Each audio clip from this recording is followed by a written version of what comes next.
Hola, muy buenas. Querría agradecer a los organizadores de este segundo congreso de organización sociocomunitaria la posibilidad que me otorgan de presentar esta comunicación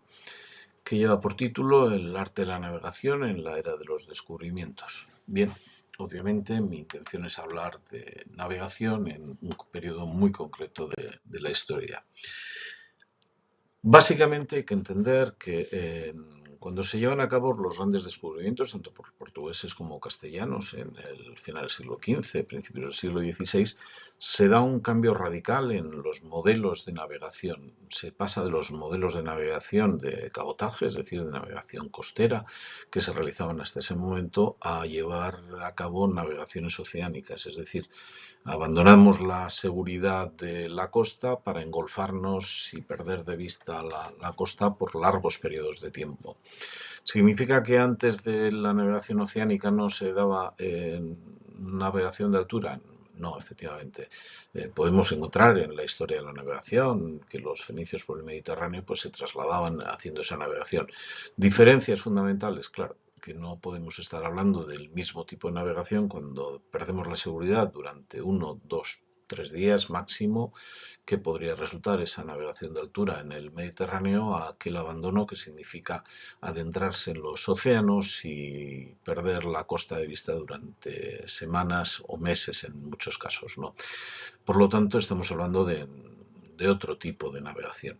Y este tipo de navegación se lleva a cabo con pocos instrumentos, de una manera intuitiva, fundamentalmente. Los instrumentos para navegar en este periodo en el que nos adentramos en los océanos y que salimos de la seguridad del Mediterráneo, de la costa atlántica europea, se basan fundamentalmente en uso de la brújula, de los portulanos y por lo tanto es lo que podríamos llamar que cuando queremos echar el punto respecto a los cálculos que podemos hacer del uso de los rumbos que hemos llevado con la observación y los registros que hagamos de la brújula, y tengamos los portulanos a mano para poder establecer esa dirección y ese recorrido que hemos hecho durante un cierto tiempo, pues nos daría como resultado lo que tradicionalmente en ese mundo de la navegación de este periodo se llamaría el punto de fantasía, ¿no? Por lo tanto, podemos extender la terminología del punto de fantasía a una navegación también de fantasía, como podemos presuponer, ¿no? Bien, será en ese periodo en el que introduzcamos el uso de la brújula, cuando nos adentremos en esos mares abiertos, o en esos océanos, cuando la astronomía sea una herramienta propia también de la náutica, ¿no? Más allá del uso terrestre, pues digamos que va a ser indispensable para poder pues posicionar los barcos en un momento dado con la ayuda astronómica. Y para ello, digamos que contaremos, además de la brújula que servirá para orientarnos, con esos instrumentos que nos permitan, de algún modo, concretar y establecer nuestras posiciones o por lo menos aproximar las posiciones que tenemos. Y esos instrumentos no son otros que los mismos que se utilizaban en la astronomía terrestre, ¿no? El astrolabio, el cuadrante, la ballestilla. Y evidentemente esto junto a los otros instrumentos que hemos mencionado de la brújula, carta náutica, amén de poder utilizar la correa de barquilla que aparecerá posteriormente o la ampolleta náutica para poder controlar los tiempos básicamente, pues digamos que serán esos instrumentos que faciliten de algún modo la navegación o que sean de apoyo a la experiencia de los pilotos que sea determinante para llevar a cabo estas navegaciones. Nosotros hemos tenido la fortuna de utilizar ya con nuestros estudiantes materiales de apoyo para explicar estos instrumentos en esta época de estas navegaciones de fantasía, que podríamos llamarlas, ¿no? Bien, estos instrumentos hemos utilizado, por ejemplo, el astrolabio que tenemos delante, un astrolabio en el que podemos utilizar e indicar que para la medición de las alturas, bueno, pues recurrimos a instrumentos de este tipo, que eran semejantes a los que utilizaban nuestros antepasados para los viajes oceánicos y para los cálculos de las alturas de los astros. Es decir, perdón, este instrumento permite contemplar a qué altura está un determinado astro que queramos registrar y evidentemente las alturas de los astros por sí mismos no nos darían valores absoluto, sino que todos los valores de observación son relativos, puesto que son necesarios las comparaciones para establecer a qué altura estaban los astros desde nuestro punto de origen y a qué altura están los astros en el lugar en el que estamos llevando a cabo la observación. Esa comparación de las alturas será lo que nos permita establecer las latitudes, puesto que este instrumento es fundamentalmente es para medir las alturas y comparar latitudes respecto a determinados puntos geográficos que podemos tener dados. Este es otro de los instrumentos que utilizamos para nuestras clases de explicación náutica respecto a la era de los descubrimientos, y aquí lo que tenemos es un cuadrante donde podemos ver las pínulas que nos permiten llevar a cabo la observación del astro a través de ellas, de los agujeros que aparecen en ellas, y después ya podemos ver las mediciones angulares que nos van a terminar dando estas observaciones y estas inclinaciones, ¿no? Por lo tanto, lo mismo que ocurría con el astrolabio, el cuadrante es otro de los instrumentos que utilizamos para la explicación de las alturas de los astros y cómo, bueno, estas alturas pues nos sirven para poder comparar la diferencia de latitud respecto al punto que pudiéramos tener de referencia, el punto de partida en el que estábamos. Otro de los instrumentos que utilizamos didácticos es la ampolleta náutica, ¿no? Este reloj de arena de uso marino en el que fundamentalmente los tiempos se calculan por la cantidad de arena que hay en su interior. Este concretamente es de 20 minutos,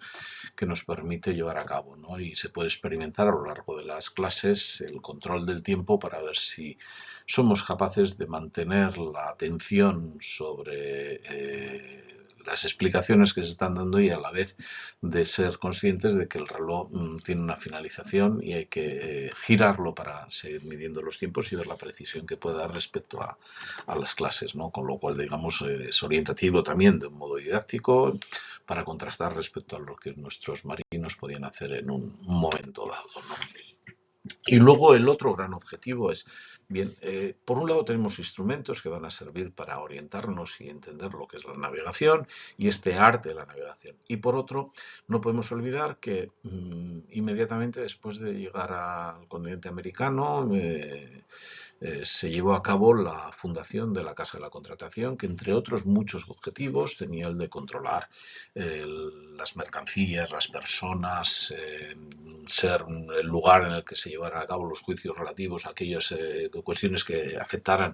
a todo lo referente al traslado a Indias y el regreso de Indias y los barcos, y etcétera, etcétera. Pero uno de los objetivos que destaca precisamente en la Casa de la Contratación, fue fundada en 1503, fue la de tener un cierto control sobre la cartografía, llevar a cabo la realización de un padrón real que llevara el control sobre los territorios conocidos, las técnicas de navegación, las características de las navegaciones, de los puertos, etcétera, etcétera. Y además la de crear figuras importantes relativas a la enseñanza de la navegación.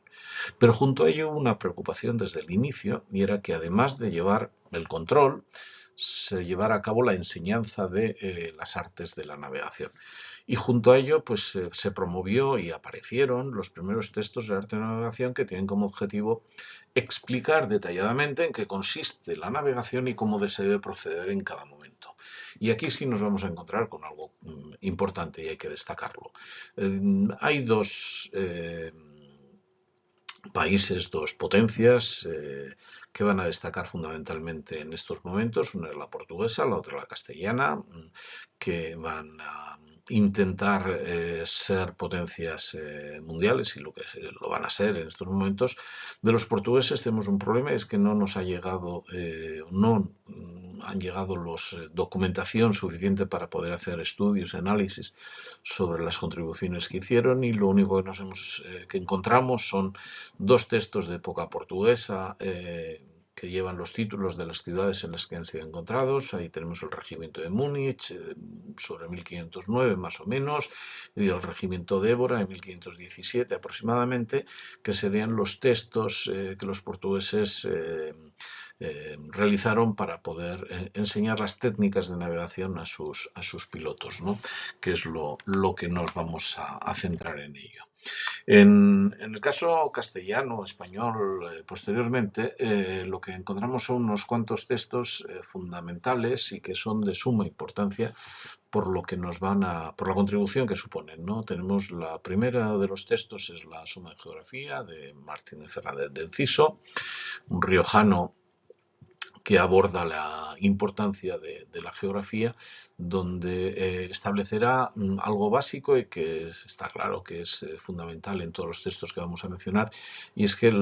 se empezará dando explicaciones de tipo cosmográfico, es decir, la cosmología, como viene representada en la portada del mismo texto, es fundamental para entender lo que hay, pero curiosamente es una cosmografía de tipo geocéntrico que permanecerá incluso mucho más allá de la defensa del heliocentrismo que Copérnico hará posteriormente. Vamos, en cualquier caso, que se centra fundamentalmente en el conocimiento terrestre, sus zonas de la esfera terrestre, abordará todos los temas de instrumentos de navegación astronómico, aportará las tablas solares, puesto que es imprescindible para un navegante conocer las alturas del Sol para poder hacer esa comparación con los instrumentos que estábamos mencionando y que por lo tanto es fundamental para todo ello, ¿no? La importancia de la cartografía, de saber cómo se construyen las cartas náuticas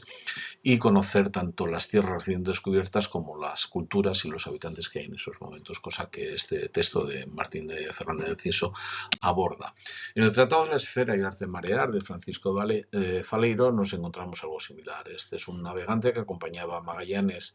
y que no pudo llevar a cabo el viaje de circunnavegación, pero que en cualquier caso en la casa de contratación llevó a cabo trabajos sumamente importantes y donde vamos a encontrar las mismas cuestiones que en el tratado anterior, ¿no? Va a incluir láminas muy detalladas que implican los conocimientos astronómicos y náuticos, lo cual es muy destacable. Y probablemente una de las obras más fundamentales de este periodo es sin duda alguna el Arte de Marear de Pedro de Medina de 1545, ¿no? Hay cada capítulo aborda temas distintos, desde la esfera, los rumbos, las mareas, las alturas del Sol, las tablas de información, etcétera, y digamos que constituye probablemente una de las obras de modernización de la técnica de navegación más interesantes de este periodo. La importancia creo que se puede contemplar debido a que incluso tuvo más de 20 ediciones en lenguas extranjeras y por lo tanto eso nos permite entender la importancia del texto. El breve compendio de la esfera y el arte de navegar de Martín Cortés, pues digamos que nos va a dar algo interesantísimo. Por primera vez encontramos un texto, cómo construir un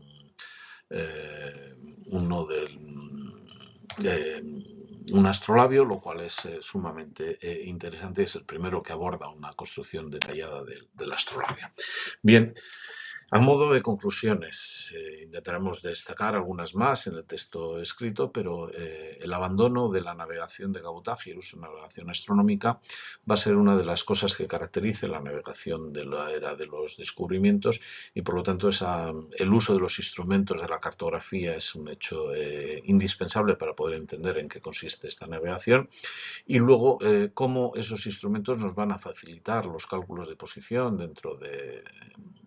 las posiciones geográficas en las que nos vamos realizando a través de esas navegaciones oceánicas y por territorios desconocidos, ¿no? Y luego el papel que van a jugar los textos que aparecen en este periodo, desde el siglo XVI, que tiene el objetivo fundamental de explicar a los pilotos que quieren dedicarse a las flotas de Indias cuáles son los procedimientos que deben conocer para llevar a cabo una navegación con absoluta seguridad con la utilización de estos recursos. Bien, básicamente con el poco tiempo que disponemos no podemos abundar en más aspectos, pero en cualquier caso lo damos por terminado y quedamos a la espera de posibles preguntas e intereses que pueda haber por parte de los participantes. Muchas gracias. Adiós.